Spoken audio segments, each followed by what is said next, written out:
didn't even see it. Yeah. Bought this at the Rock and Roll Hall of Fame. Oh, that's really lovely. I like that. Disc jockeys are almost a dying breed nowadays. Yeah. I mean, it's all automated, let alone AI. Yeah. Yeah, just wait for that, Yeah, right? that's You're not already going to need happening. anybody actually in the studio. You can just have a little robot doing it all for you. Definitely. Sound production for theatrical pieces now is all computerized. You push that button and the lights do what they need to do. Yeah. You don't have a human component except for the programmer. Is a lot of that being implemented even at the We're theater on level? right now. Oh, Yeah, we're going right now. Well, thank you. He just kind of eases us in. I appreciate it. Scott's a pro. He's used to my I'm format. used to it. Yeah, I've been here. Yeah. But are you guys doing a lot of that for theater? Are you using AI at that level, or that's a little higher up? I think that's a little higher up. I am not on our switchboard lighting. No, it's. I don't think they do. No, I don't think so either. Yeah. Well, still kind of rudimentary, but you need. And I human would say factor, yeah. AI is a level down, but I mean, it's got to happen. We talked about this in our last one, but yeah,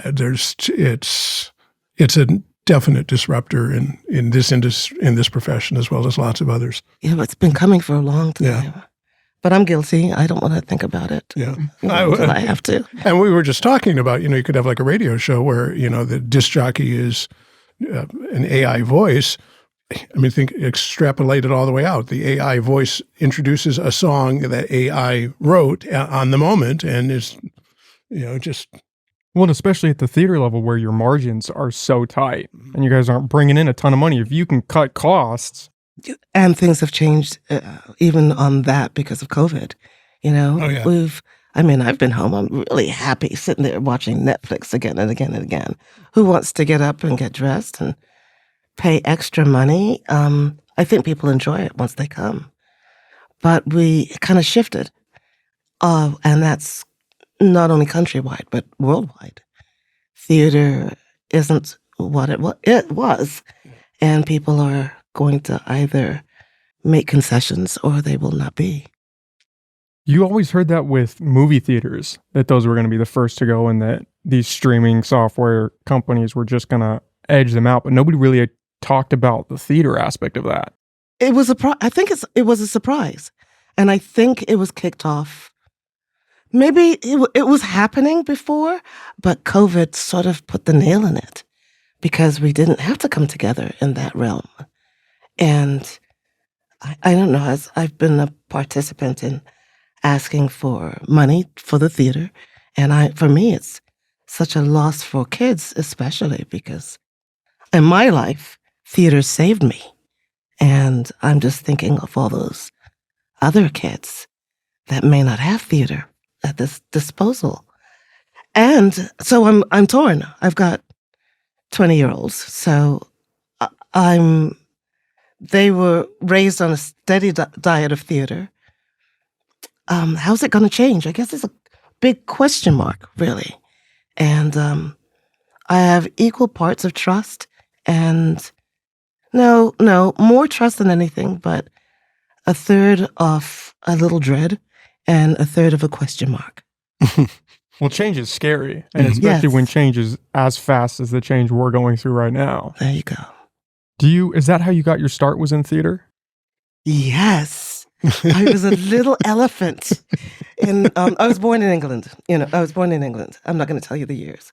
But one of my first things of my memories is we were like in school and we were at gray, which our parents had to help make, our mothers had to help make, and these gray elephant ears and pink inside, and we did a little dance and we held each other's tail, and that's the first memory I had. And then when I was in high school, I wasn't a very good student. I was bored. I couldn't see the point. And it wasn't really until theater sort of woke me up, and it was a cliche. I ended up being president of the theater club and our little trophies and all of that. But what it really opened my eyes to, because I grew up in Teaneck, New Jersey, which was right across the bridge, the George Washington Bridge, to New York. So when you did a school trip to see theater, I took a school trip to see Broadway. That was my diet. I was very, very fortunate. and it woke something in me. A little, I don't know, it woke a vision of life, or a permission to envision life. That's what theater gave me. And so when that came to me, then I was then a almost straight A student, AP, pre-law student. And then I went to college and I started to get all these roles in the graduate program at Rutgers. And it was my mother that came to visit me. And she said, Cynthia, why don't you just do what you want to do? And that, I'm a mother now, so I can't put words to what that gift was, because I could proceed not having to prove anything to anybody, because I already had permission to do it. I didn't have to push against somebody. I didn't have to prove myself. So every no I got, it was okay, up again.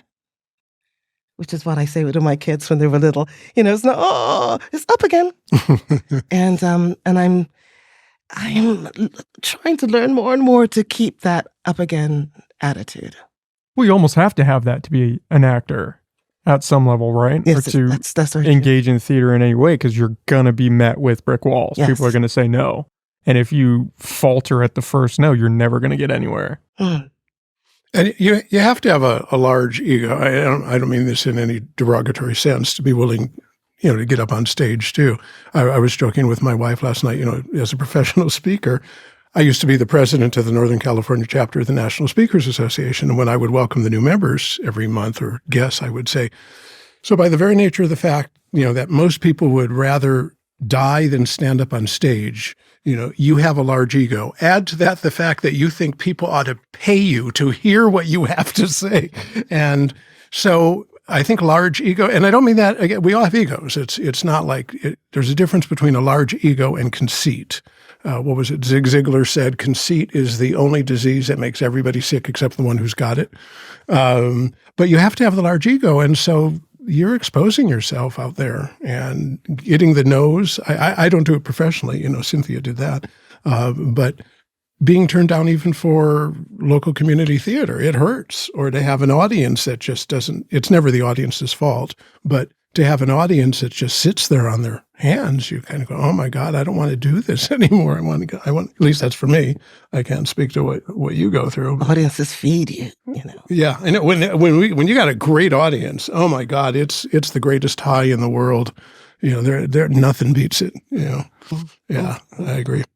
Well, you're revealing, even in just speaking and getting up on stage, you're revealing a part of yourself in a very authentic way.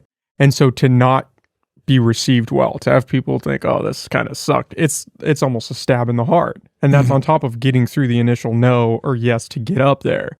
Then you have to deal with the audience and try to win them over and bring them to your side. Cynthia has an expression, and I'll let you say it, but it's something to do with real feelings and imaginaries. Oh my goodness, I'm so vibing on what you were saying. That just left me. Acting is, it's not authentic, but it's like this, being authentic in imaginary circumstances. That's what, in my opinion, that's what real acting is that you are real, but it's the circumstances and where you are not real. So it's the biggest pretend in the world. It's why it's a play, Yeah. But the more, in my experience, the more the person or persons can inhabit that world is the more that they take you along with them. And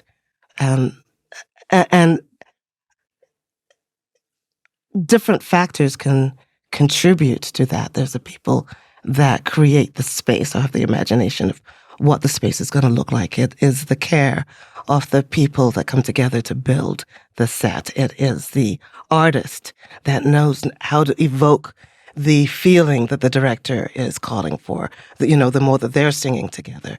It's the choreographer, if it's a musical, that has the steps and the music that just really wants the audience to be right part of it. It's the director that understands how to interpret the words of the playwright and what that dance is, and how that dance is different if you're talking about theater, or if you're talking about a movie, or if you're talking about a sitcom, or a drama made for television things. That relationship is different. It's just a very interesting collaborative effort.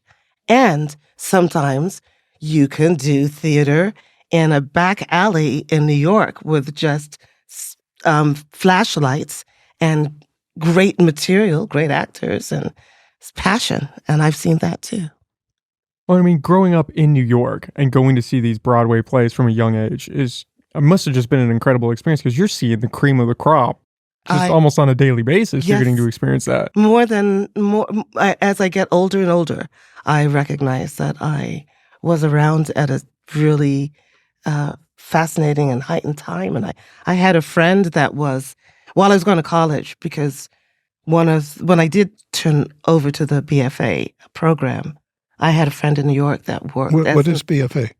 Bachelor of Fine Arts. Oh, right. Okay. I used to go to New York and see theater. Of course, it was my meet, and I met this guy that was a usher for Broadway. They would assign him shows, and he was my friend. So he would say, "Hey, Cynthia, I'm down doing this show. I got to see Sweeney Todd and front row seats because you learn because you're a kid. You are a kid, and so you stand in the balcony in the back, not in the balcony, in a standing room, and then the first half of the play, inevitably somebody would go home, and you'd get these prime seats, and so I saw a lot of theater, and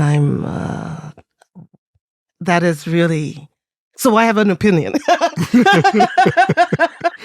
Yeah, I have an opinion, and it's taken me to this time in my life to recognize that I know what I know. And that doesn't mean that I don't beep you up, or you might not agree with me. I mean, that's part of the game. But it's a wonderful time in life to kind of sort of draw on all those experiences. And now dance with different people on stage, but really come from that experience to express whatever we are expressing.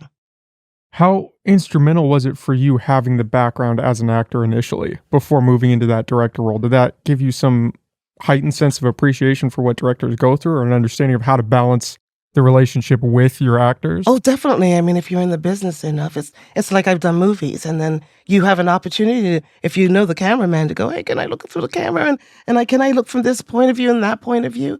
And certainly on stage, you're immersed in this piece, and the ones that you've had the most success for, and the way that they approach, the way that they speak to you, their vision about their play, the plays that they choose, the layers that they teach you about the play.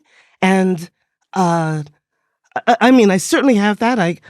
About Shakespeare, people having, I had Michael Nash was his name. He was the artistic director of McCarter Theater, and I was really privileged after college to be to have my first teaching gig that paid me. I got paid, and I got a stipend to work in Princeton, New Jersey. I got an apartment in the middle of the town. Nobody at that time, I'd never heard about that unless you're like a superstar touring a gig. And I was a kid and I had that. And he was the first man that, as a Black young woman, it was very interesting the things that I would or would not be cast in. But I remember Michael breaking down the hand-to-hand and kiss scene between Romeo and Juliet. That really was a permission slip for me to go forward and see myself in another way. And not only that, then have the languaging, because I had such a good teacher to truly step into that, in a way that was no nonsense, because I knew what I was talking about. And it's been, I've worked with stars, I've worked with a really brilliant array of people. I've had the privilege of having a Broadway experience. I've had the privilege of being nominated for a Tony. I've had and many other awards.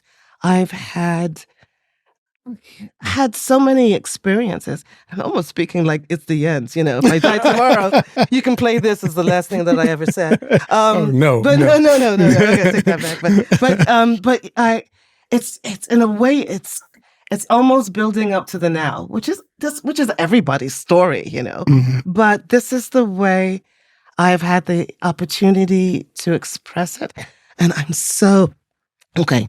The name of the play is Pintaro by Joe Pintaro, and it's like 8 little one-act plays that I had the privilege of actually acting in. I worked at, I was in a repertory company for Circle Repertory Company, and I got to work with everybody.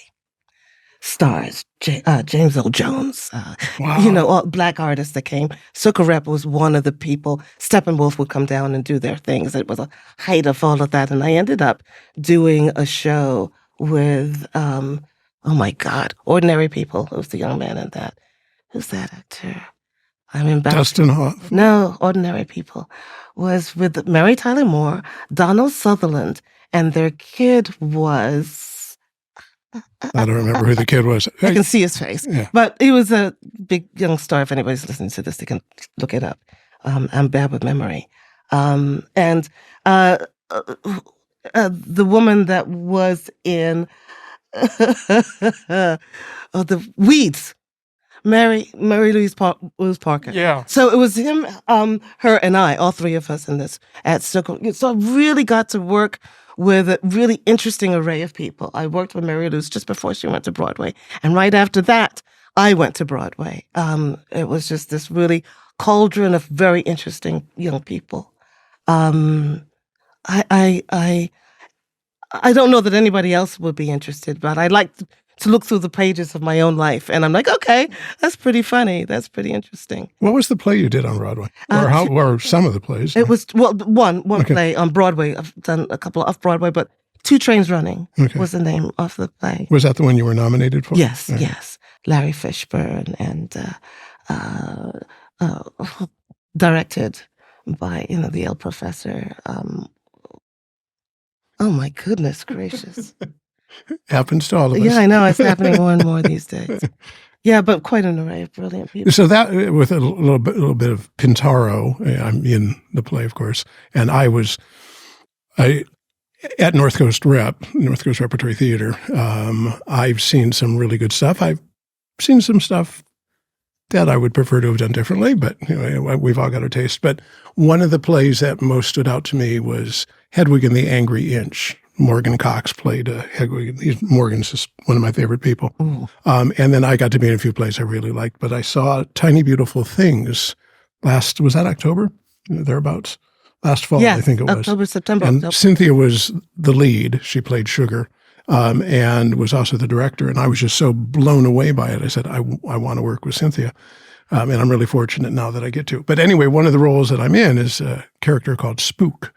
And Spook, the extent of his dialogue is, and that's it. Because he's tough role. Yeah, well, but it's it's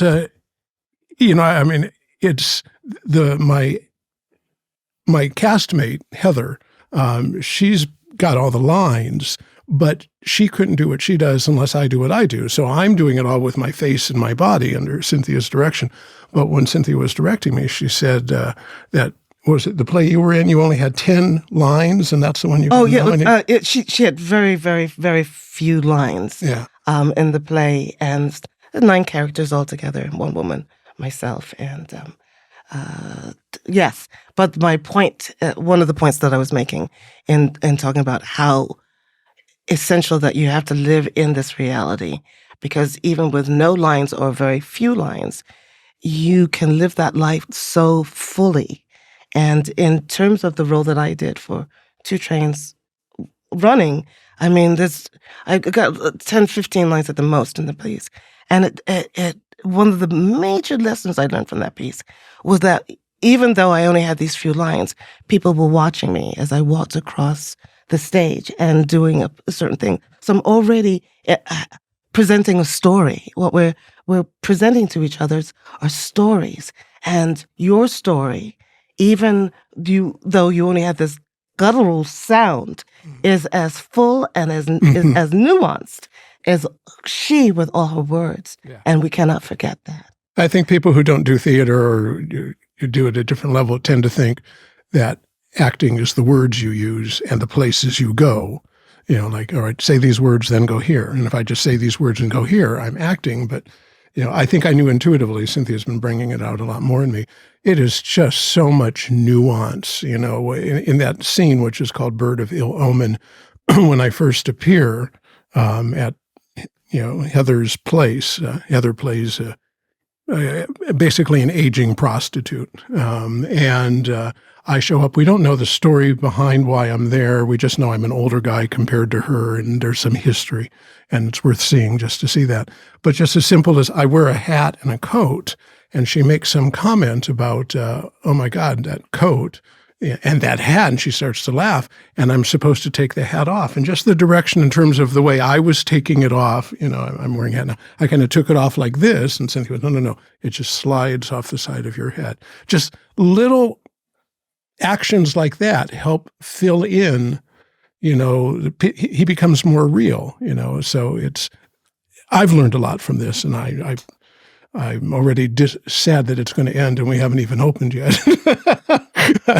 Well, I mean, the experience coming out of it must be insane, especially being able to work under somebody that has the background that you have and just kind of pull out that wealth of knowledge. Well, I appreciate your words, and I appreciate the appreciation. But in the very moment that Scott was just talking about, my experience of that was this character that Scott had brought forth, and how he was presenting it in a way, and I get to be the mirror a little bit away. Go, well, if you do that, there's a casualness about that. If you do that, this is what I get from that moment. Maybe you could try something else, and so that we get to the point where it's what we really want to express and the gravity of it that leads to the as opposed to a tipping of the hat, the pulling down of a hat. And that's what we do. We dance every night, and bring what we see. I get to say what I see. I get to, give maybe the suggestion of my point of view, but I can't do that unless the actor also brings themselves. How much of that is experience versus just a guttural feeling of, oh, we need to change this movement? Like when you saw him pull the hat off that initial way, did something just not sit right with you? Did you? It just didn't. Because that said something. That already set a tone. That where this piece is not that. It's not. We're talking much seriously. More serious about it. And the stakes are the wonderful things about Pintaro is that each scene is the poking into a window of a certain time on people's lives, and it's a time in their lives of consequence. So we have just opened the door or looked in the window when the father has come home drunk and just slapped his wife, and that's not one of the stories, but that's the kind of feeling of it. And so for the actors, it takes a while to kind of. It's almost you've got to fill yourself up with something, but you also have to relax in order so that can come into you also. You can't just act it, because that's not what happens.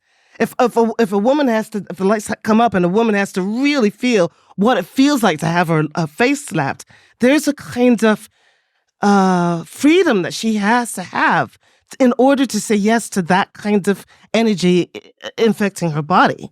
And as to any person, that's he, she, they, everybody. And you know what? The thing that I can say is it's the theater that I enjoy. That's where whatever talent I may have or not have, I can only offer that which really brings me excitement. And I've been in this business for a hell of a long time and a whole lot of capacities. And, some people may just call it my point of view, and I'm okay with that.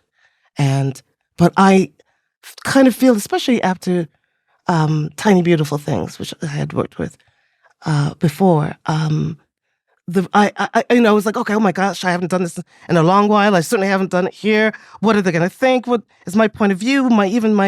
My step towards the rehearsing is different than I see anybody doing here. And I was very, very pleased by the company feel that we all created and a shared language that we all came to up on stage, so that we all of us created this world, and we sort of danced within that world. So even when things broke down and there was a problem, we could still be truthful in that imaginary circumstances. And as a director, to see it, and as an actor, to be in the midst of that, and as an audience member, to see and be privileged to experience that, that's yes, yes, and yes. I think part of Cynthia's skill is she's very intuitive. I say that because that's something that's always fascinated me. I like to consider myself intuitive, be able to understand the motivation about why somebody, no, we aren't just zombies. We're just walking around the street controlled by impulse. There's motivation behind what we do, and it goes by so blindingly fast that we don't even realize that we were motivated to do it.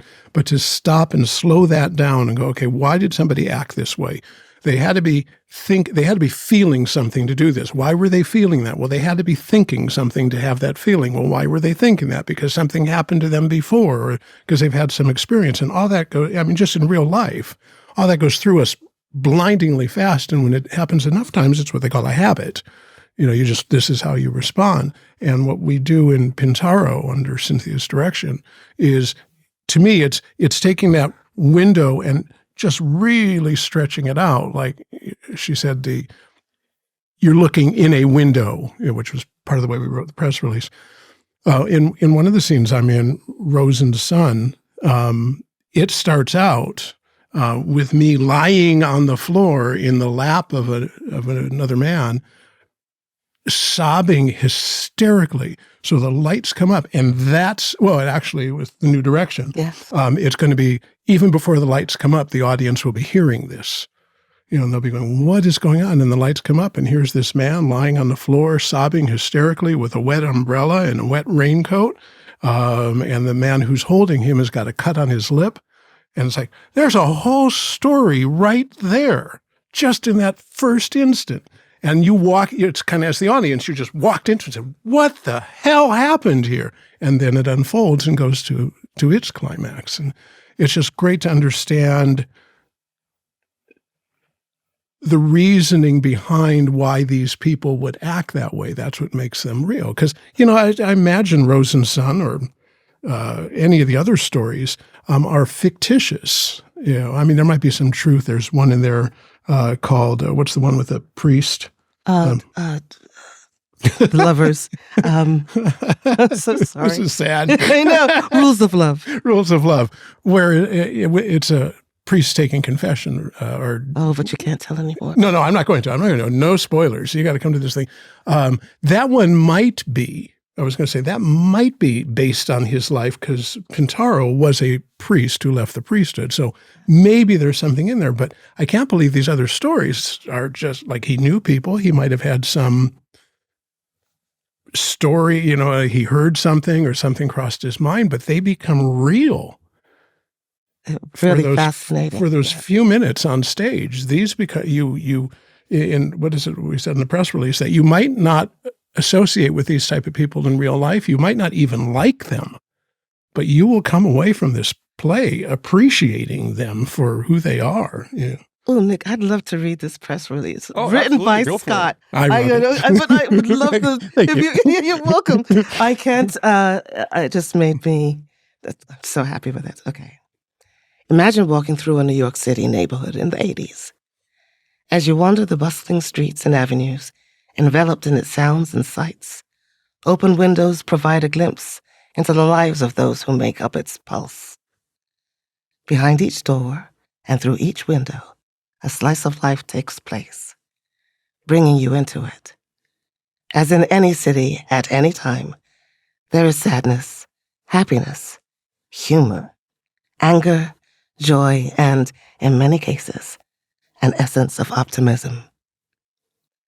This specially curated collection of short, sharp, one-act plays, written by award-winning playwright Joseph Pintaro, spotlights a wide and expansive cast of characters, transporting you into a world where you might not associate or even like some of the people you'll meet, but you will wish them well for them and leave them with an appreciation of who they are and a better understanding of our common shared humanity. Damn, that sounds good. That was very good. I stumbled on a part there, but I just such a beautiful. Fun to hear somebody else read my writing.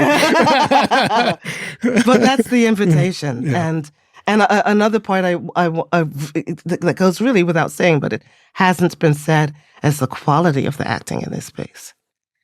The cast of characters and actors that have really stepped into it and reached for levels and levels of humanity and truth and fearlessness.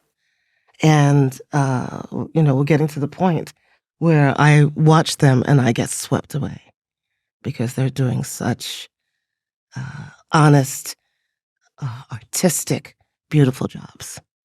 And it has to be with Pintaro, because what he does is he gives you a slice of life. And so if you don't commit to the honesty of that, then you're not truly invited into the world. I could say a whole lot more. What he does, because each of these acts is about 5 pages. Yeah. At the most. So fairly short acts. Yes, They last anywhere from maybe 8 or 9 minutes to maybe 15. And there's 8 of them all, and they just string together. There's no common character or no common story, just a common thread of slice of life. So you'll go from, one neighborhood to another neighborhood, from 2 actors to 3 actors, from a prostitute and a different economies, and a drug addict to upper class, wealthy people. But what he does in these 5 pages, it just, as I've read it more and more, and as I rehearse my lines over and over and over again, is just the nuance that he brings. It's what makes him real. It's in some ways it's what makes him harder. My character Rosenson is an old Jewish man, and Jewish men back, especially in that day, didn't speak the same way. Like, it wouldn't be like throw my gun in the river. It would be like in the river, throw my gun. So that. And this is New York in the 80s. Yeah. So we have these communities that tend to be more insular and tied to old world, languaging, learning English, and and as they transition into Americans.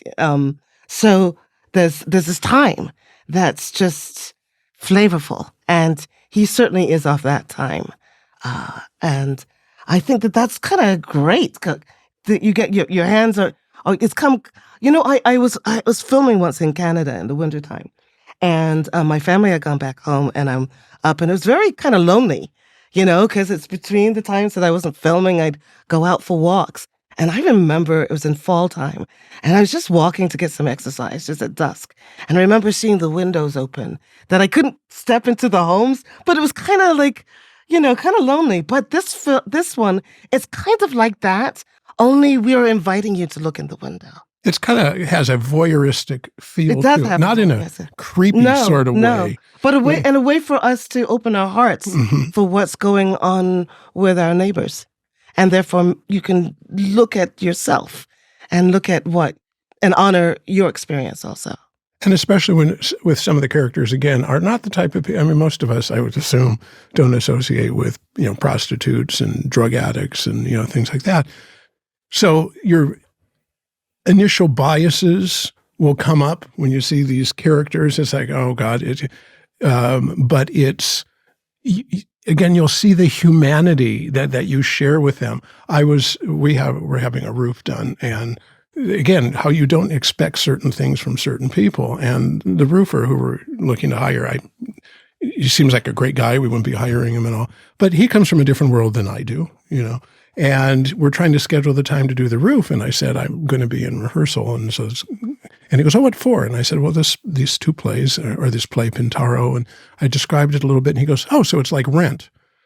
Without the music. I said, and then Although Pintaro came before Rent. Yeah, but it was like he was able, and I thought, wow, theater. And then he goes, oh yeah, his wife, her great grandfather was in It's a Wonderful Life and Gone with the Wind, and she's come from an acting family. And here's this guy I just wouldn't expect to be in this type of community, yet he knew acting, he knew actors, he knew plays. It was like, wow, Did you invite him? Oh, I will. Okay, good. I'll invite anybody. Me I'll too. stand on the street corner. Here, come on, see the play. I've already invited Nick, so yeah. Good. Yeah, Nick I'm looking forward to it. Yeah. After we talked, Scott was on last time and we talked about it, and it sounds like it's going to be very exciting. Oh, I'm curious to see what you feel. Yeah. Is it a challenge coming from the acting side where these plays are so short and there's not as much to kind of flesh out a character? Is that a challenge, or is it almost a beautiful thing because you have the freedom to build it out in your own vision? It's both a challenge and it is the beauty of it. And at least for me, because of my experience in theater, and I've had the opportunity to work in this format, and I have to say, my audition, what I was looking in my auditions, I couldn't be as much, okay, we'll all come together and we'll put on a show. These plays won't do what I want to see them do with that. So I really, it was strenuous, I think. Is strenuous a good word for my audition? I don't know if that's quite fair. I enjoy, I obviously only went to one of the auditions, Okay. But I thought the audition was, when I went, I was asked to read for 2 parts, Rosen, and then I think in Bus Stop Diner, which is about a playwright and the director of a play. And then you threw at us the surprise about, I want you to do this other role. There were 3 men all about my age, and we're all in the play. We all got cast. But then you said, do this role that doesn't have any speaking. Okay, yeah. And I found it to be a very comfortable, supportive audition, because I hate going to auditions. I'm nervous as hell about them. And, I've imposter syndrome is large in this one. It still reigns in me. Yeah. Indeed. It's like, oh my God, I'm going to stand on stage. And the cast that I'm with, let alone Cynthia, is like, do they know they let me in here with these people? I really worked with the actors and asked them to read several things, and I had a sense about what I wanted it to look like, but it's always a journey. But I also wanted actors that I felt could trust themselves to maybe go someplace that they haven't or might feel uncomfortable with. And then it's up to me to articulate why and how, and if you will, come in this journey, because I know what it is. Let's see if we can't step for this. I can't even articulate it with you at this moment. But what it is it's a dance, and it's trust. It's trust, because they have to trust me. Yeah, oh God, yeah. I have to, if I ask them to go in a different direction, then I've got to plead my case. And I can certainly offer my resume, but that doesn't last long. The moment, a director asks you to do something, you're like, what the hell is that about? So that doesn't last long. So I have to offer my experience, my truth, my passion, and make a case for it as the director. And we get somewhere that is truthful. And that's why having Scott or a particular person there, it becomes this thing that's beyond my vision, beyond their vision, and yet something, I can feel it, but the actor can feel it too. Because by that time, they're up on stage, and it's like the four walls disappear, and they are just being truthful in imaginary circumstances. There we go. Thank you. That's yeah. And they're there, and I have found, at least if I'm not right about this, nobody's told me about it, but what I sense is we get to this place where we have created this world and this feeling and a kind of, where are you emotionally? And how are you going to listen to your partner? And how are you going to dance in this moment, in this time, in this place, under this circumstance? And if we can get there truthfully, and if the actors and the directors can see the scope, the building, the structure of the piece, and I am intuitive in this way that I feel is what makes me a good actor, is the feeling of the audience, of understanding what is needed to bring a massive amount of people in some emotional state, given the beauty of the language, the beauty of the circumstances, the beauty of these souls, these actors that present themselves as conduits for this happening. And that can happen in music, that singer that takes you to another place. That happens in acting too. Or even an artist that you go and look at the picture and, I visited the Louvre. It was one time, and I just remember all afternoon just sitting in front of this painting called The Deluge. And I don't know, it just moved me. But those moments in art, and I have been privileged to have met artists, directors, met actresses that wiped me away so much, that had my body tingling so much that I'd have to run backstage and watch their work again and again and again. And I don't know if that can be produced, but I follow my gut, I follow my heart, I pick people to work with that we can all kind of get that high. And it's a very safe workplace. It's very trust. When you talked about trust, I've said to Cynthia several times, she'll say, "Are you okay with doing this?" It's like, I trust you. Because I really feel like, at least in my roles, and I imagine most of the other actors probably feel the same in their roles, that there's no nudity in the play, but it's like standing up there naked, my characters are doing things that I hope, for one, certainly in Rosenstein, I hope I never go through. It would be a horrible thing to go through, but I have to go to that place and act as if it has happened to me, being truthful in an imaginary circumstance or imaginary situations. And it's scary as hell. Periodically I go back to my house and I think, I'm going to really do that. I could still probably call in and say, I've decided not to take the role, but it's very, weeks very, ago. Yeah, don't do it now. We're a little too close. That's so close. But no, it's fear and excitement are the same feeling. It's just what you label them. Two people on a roller coaster, one's terrified, one's exhilarated, and they're feeling the same thing. So when I start to go, oh my God, I'm going to do this in front of a room full of people, and wow, what an opportunity to create, for me too, these two people. They will exist in and through me, and then they will be gone again. Because if the plays are ever produced again, and I imagine they will somewhere, whoever interprets them elsewhere will have a very different view. I directed at the beginning of this year, Never After Happily. I actually call myself the choreographer because my sister and her husband were more the directors. But I brought all the people together and did the basic framework, and I was in it.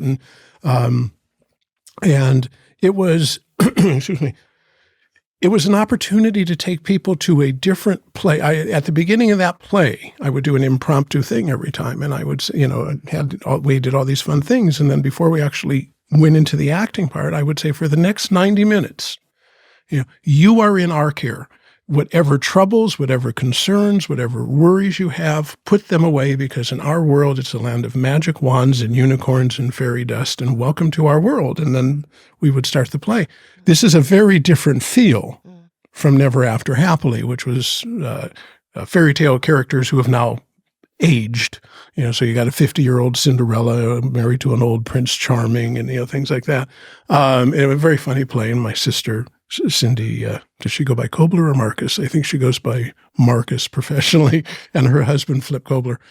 They were the ones who put it all together. But this is the same thing. You're going to walk into this theater, and from the time you walk in until the time you leave, hopefully you will be transported, and you won't walk out in the same way that you did from Never After Happily, but you will walk out going, wow. It'll sit with you.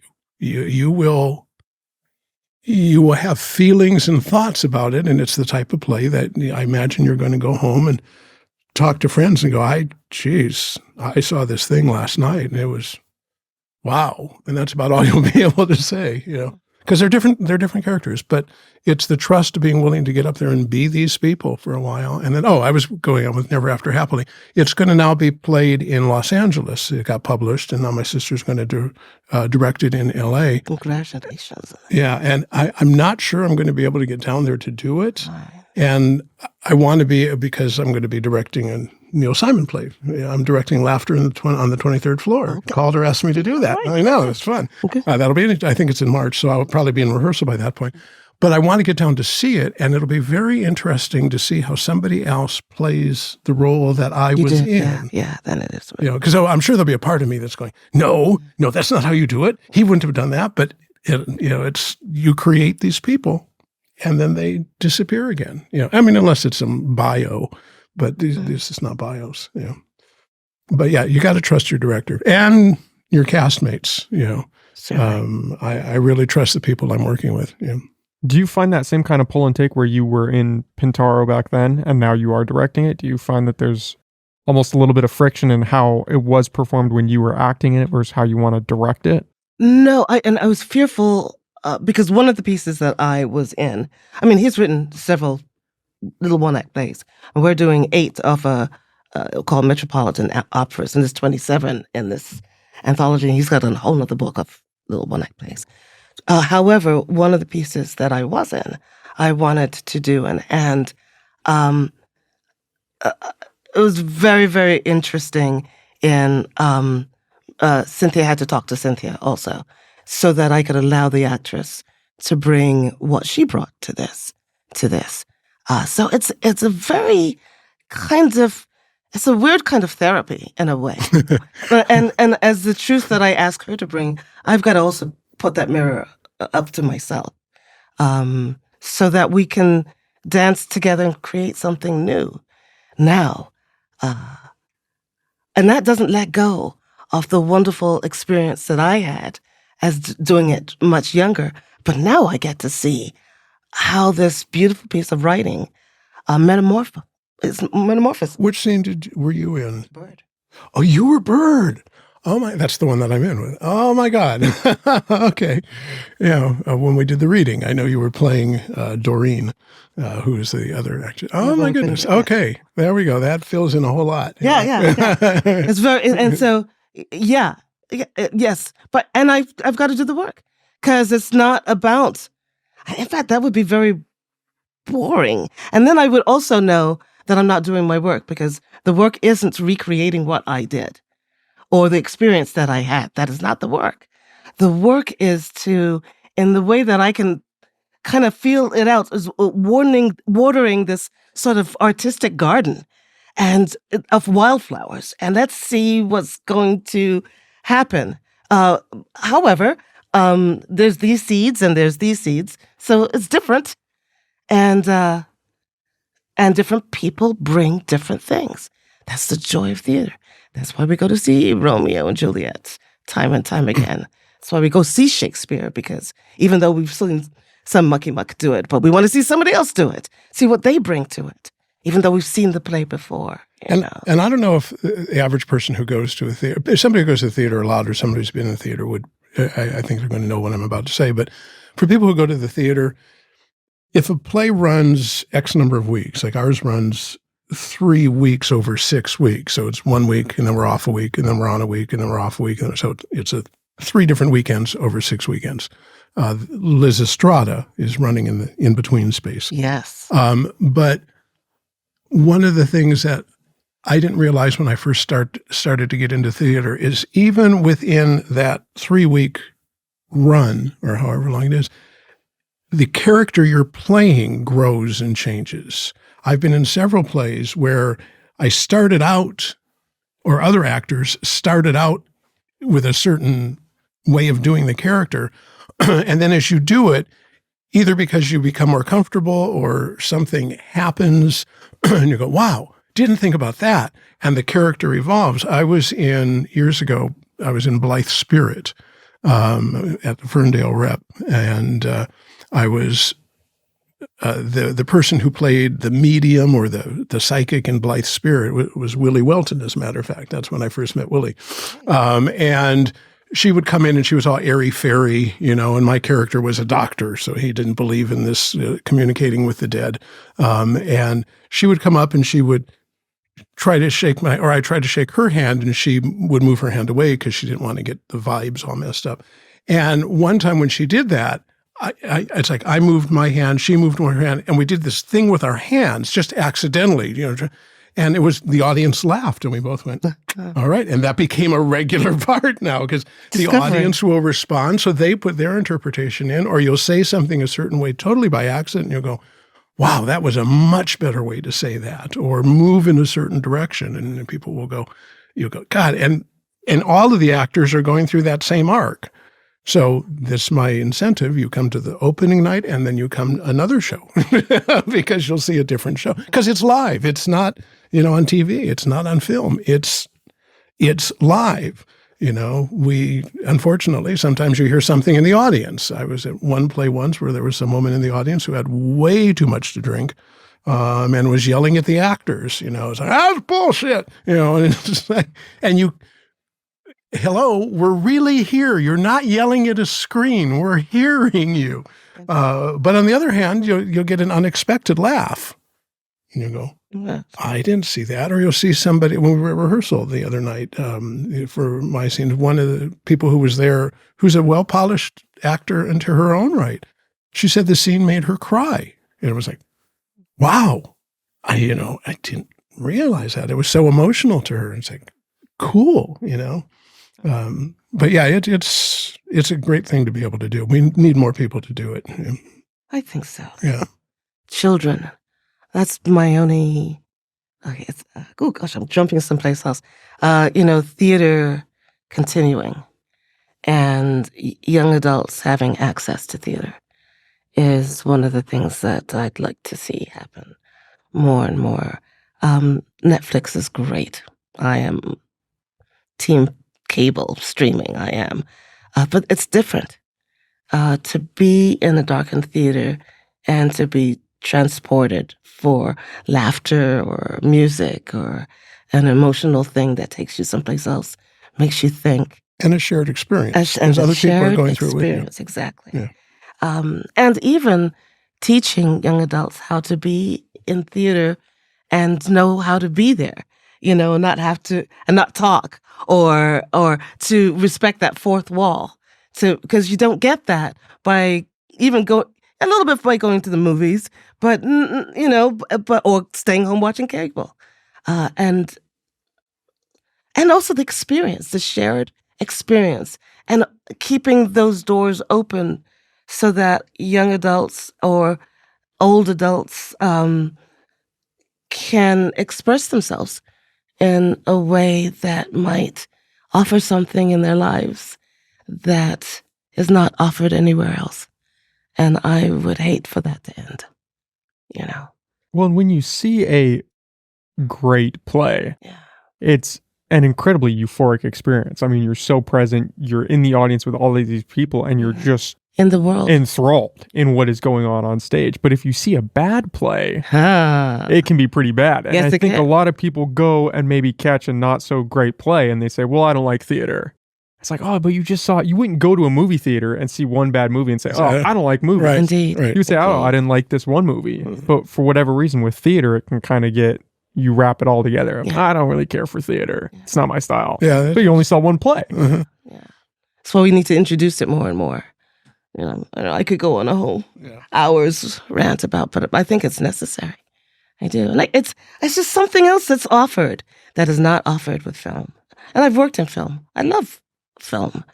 But that's a different medium when you can take 15 times over again to get it right. Yeah. It's a different energy. And that has its place too. Not knocking film, but theater. There's an adrenaline when you go on stage because there's no net. I mean, granted, nobody's going to die if something goes wrong, but you get out there and it's a domino thing. You say something, they say something, they say something, they say, and if anywhere down that line somebody messes up, it all the way. And part of it is the actors who you're working with have got to go, oh crap, he went off script. How can I bring it back? And that adds an energy that, you can't get when you can say, I mean, when we're in rehearsal, we can go line and somebody can yell us line, but when you're on stage, you can't do that. It doesn't work that way. And when you hit it right, and in my opinion, I have a point of view about how to direct it so that you more than not often hit it right. What is that? It's a whole nother conversation, but it's like going to a sports game that you're caught up in, and it's kind of the same kind of energy, but it's not expressed the same way. But you are swept up in it, and then you are swept up into this world that's being presented to you. And that's, I don't know, for me, that's the goal. That's the juice that I get from seeing a good play. And I remembered so many times in my life seeing theater, and I just have to kind of walk around a bit, to kind of contemplate whatever just washed over me, or things that's making me think about, or things that I'm angry about, or things that are just so beautiful that my eye touches me so much in a way that I haven't been touched in the past 6 months, And I don't know, I think that's a gift. I think that's a gift we give each other. I don't know. That's what theater means to me, folks. That's what that is for me. Yeah. Is it, since you both have kind of acted in that directing role, what are you looking for when you've decided on what piece you're going to produce and now you have to fill the roles? Are you looking for someone who can go in there and maybe doesn't do the role in how you interpreted it, but can play it authentically? Or are you looking for a certain kind of structure and how they approach it? Or is it you're just waiting for that feeling? You're waiting for something to kind of speak to you and say, oh, that was interesting. Maybe we should see where that goes. Yes, that's with that kind of innate conversation you're having with another artist that's stepping up and presenting themselves. And from me, there's you kind of give me a glimpse of what that is. And I'm hoping that I can even bring out some more or something that's surprising. And so in this conversation and this listening to what they're bringing and this dialogue and also presenting, I authentically, there's something in my life that may be very personal, maybe something I won't talk about on radio, but in a rehearsal, in order to be authentic with the actor, I want to offer my authentic self. I'm not asking this or trying to manipulate this. I'm just kind of being here and sharing the energy and my mindset for other. I loved what you just did. Yes, that feels like right. So does that person that does that, is it authentic, real that they would now do this after that? What's the next step? What's the next part of the dance? How are you going to take me along? Oh, you said that, but I didn't really feel that you just said the line there. And I can kind of feel that. If you say the line, then now I'm stepping outside and I'm watching you. If you're feeling the line, then you're taking me along. That's just. And it's on small actions many times. At our last rehearsal for bird of ill omen.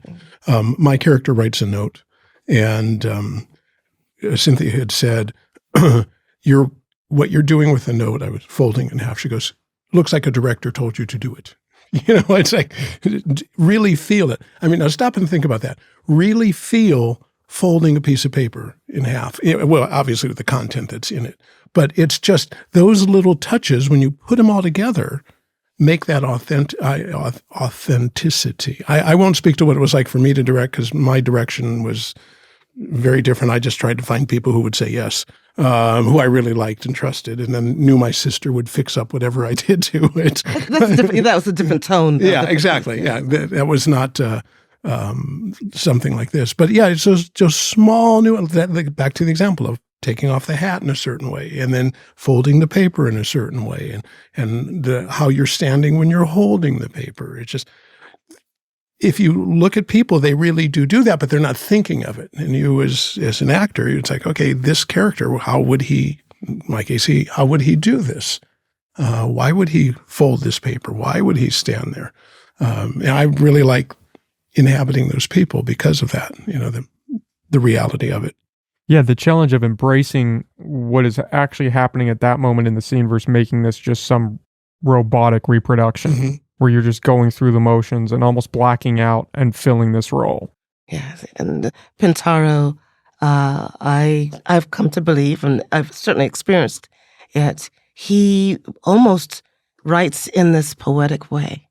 He captures these moments in people's lives, and I think the brilliance in them is not only the situations and the words that he puts to it, but he captures this feeling, this moment in time that I don't feel is very exciting if you're just saying the lines. You kind of got to step in. Got to step in that moment. You got to step in that time. And then you take me along with you.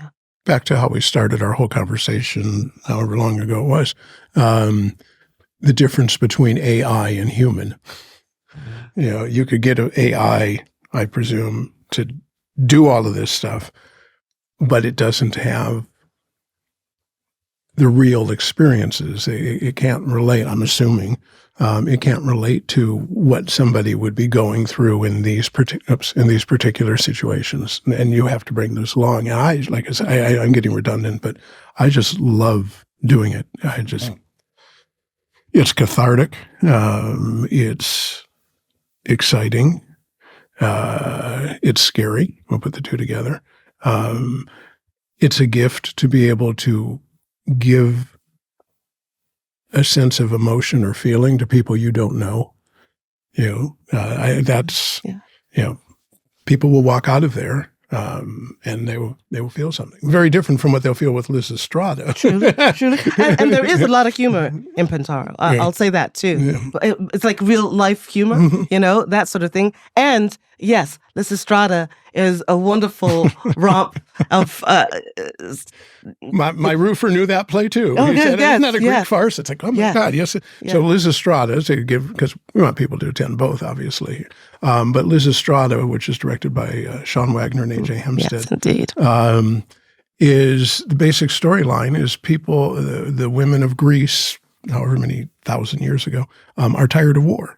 So in order to stop war, they withhold sex from their husbands until they stop fighting. And I haven't got to see a whole lot of the direction, but I've seen what some of the set design is going to look like. And it will be, let's see, how will we word this? Bawdy. Bawdy. I think bawdy is the word, yes. That would do it. Yeah. Just put it this way, we have 2 columns with round bushes at the base, so and flowers in a certain direction. But that's just a farce. This is very, very different. But they'll both move people, and they're both important. I wanted to ask, how did you, because Pintaro is a series of collections of single act plays, how did you come up with the ones that you chose? Is there a certain theme that you kind of wanted to weave throughout them, and these ones just seem to fit that? There is a kind of journey in all of the plays that I didn't necessarily see in the very beginning. I read all the plays that I have access to, And there were certain considerations. First of all, I'd have to pick ones that I liked because I didn't want to spend a lot of time with them unless I had some sort of passionate feeling about them. So there was that. And also, I wanted to pick a variety of people.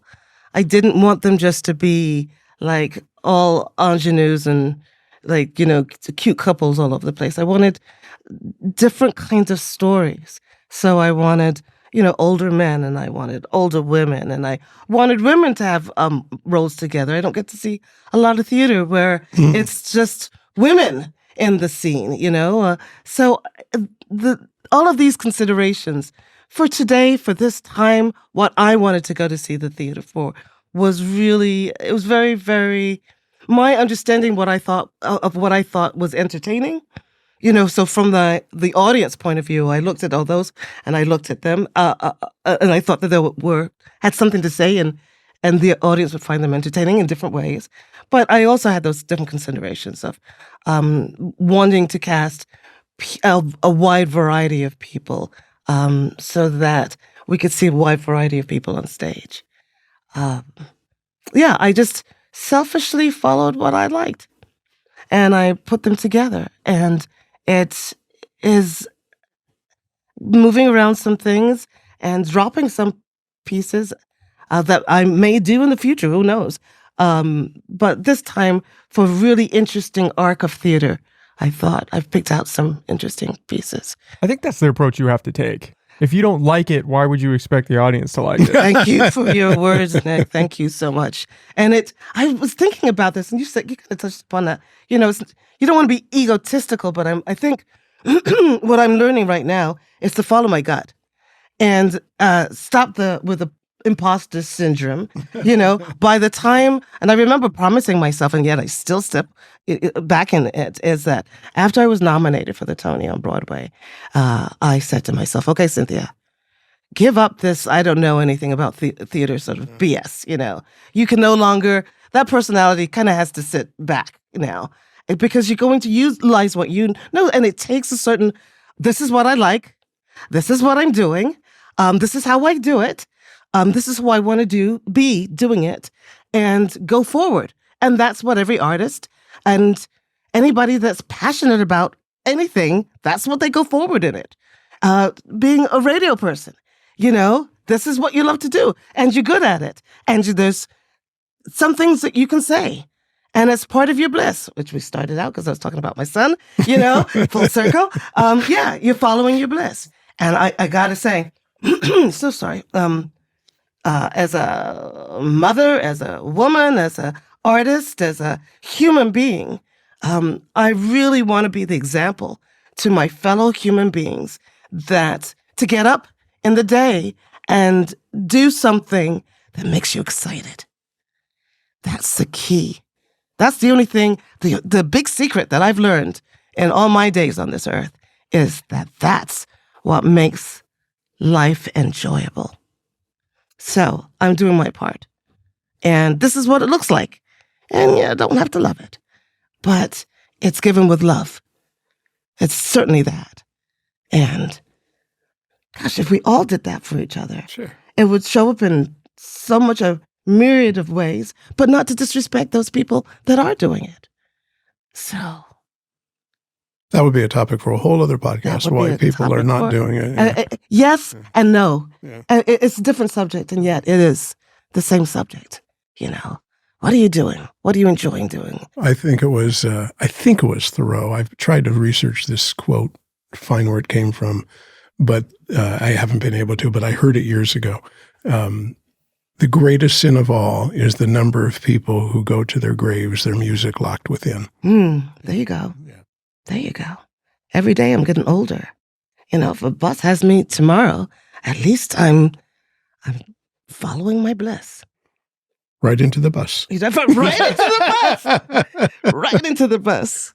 That, and I like another one that, you don't fail life. We never get a certificate saying, okay, you failed. So there's always, today until there's not. And this is what gives me joy. And I feel I've done some good things with it. So here we go. Can we put a plug in for how people can get the tickets? Yeah. Oh, yes. Oh, I have to, before we do that, I have to say Lloyd Richards was the director for Two Trains Running. It's been in my brain, and I couldn't, it would be embarrassing for me to leave here and not say that man's name in all due praises. Because he probably listens to the podcast. Yeah. I certainly hope that he does. He's commenting right now. Even from the grave. Yes, he is. He's on YouTube making comments. There we go. So Pintaro opens this, well, they won't know this coming Friday. So August 18th, which is 6 days from now as we're recording this. And it runs August 18th, 19th, and 20th. And then we're off for the next weekend when Liz Estrada kicks in. And then we come back again on September 1st, 2nd, and 3rd. And then our closing weekend is the 15th, 16th, and 17th. The Sunday performances are matinees. The others are evenings. You can get tickets at NCRT, like North Coast Repertory Theater, ncrt.net. Obviously we think it's worth going to several times. Yes, we do. Yes, we do. Yeah, it sounds like it's going to be good. I'm excited to see it. It's easy to tell you guys put a lot of work into this. Yeah. So we're proud of this. Yeah. So very much so. Yeah. Okay, well, Scott, Cynthia, thank you both for coming on. This was a lot of fun. Really. Thank you, Nick. Absolutely. It's been a joy.